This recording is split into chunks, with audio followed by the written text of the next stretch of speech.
নমস্কার, শুভ সন্ধ্যা। আজ আমি আলোচনা করব বাড়ির মধ্যে কি করলে বাড়ির কল্যাণ হয় এবং কি রাখলে বাড়ির ভালো হয়। যেমন কিছু জিনিস আপনারা, বাড়ির কিছু জিনিস, এমন কিছু কিছু কিছু জিনিস আছে বাড়িতে, এগুলো করা একদমই উচিত নয়।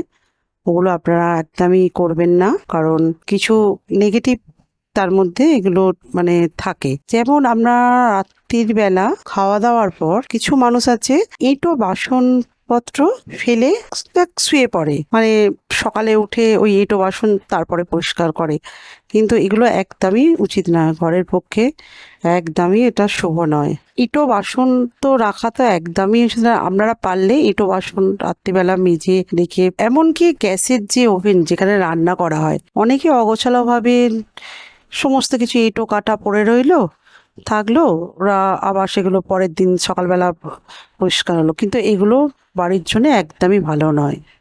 এগুলো আপনারা রাত্রেই পরিষ্কার করে নিন এবং গ্যাসের ওভেন মুছে আপনারা শোন, তাতে বাড়িতে অনেক কিছুই ভালো, আর্থিক আয় এবং বাড়ির সুস্বাস্থ্য, সবার শরীর স্বাস্থ্য খুবই ভালো থাকে।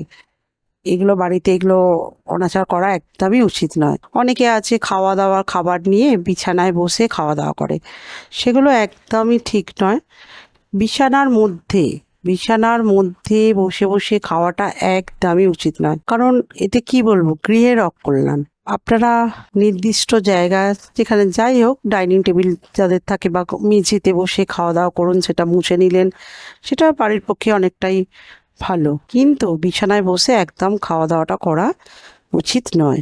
সকালবেলা ঘুম থেকে উঠে মেন দরজায় আপনারা একটুখানি জল ছড়া দিন, তারপর দরজা থেকে বের হন। ভুলেও হঠাৎ করে দরজা খুলেই অনেক মানুষ আছে বেরিয়ে যায়, কিন্তু তার আগে একটু জল ছড়া দিতে হয়। এটা গৃহের জন্য মানে কি বলবো, শুভ।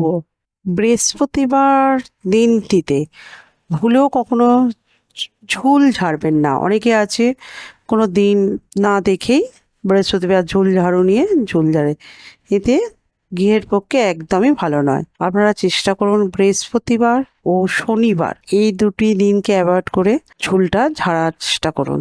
এই দুটো দিনে ভুলেও ঝুল ছাড়বেন না। দুপুরবেলা 12টার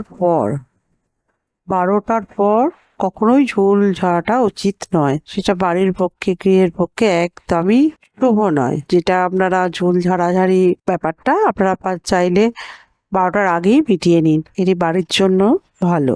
বাড়ির সদস্যরা সুস্বাস্থ্য এবং ভালো থাকে, আপনাদের আর্থিক আয়টা হয়। বাড়ির কিছু টিপস, মানে কিছু জিনিস, এগুলো মেনে চললে এগুলো খুবই ভালো হয়। চ্যানেলটিকে একটু সাবস্ক্রাইব করুন এবং একটা লাইক দিয়ে শেয়ার করুন।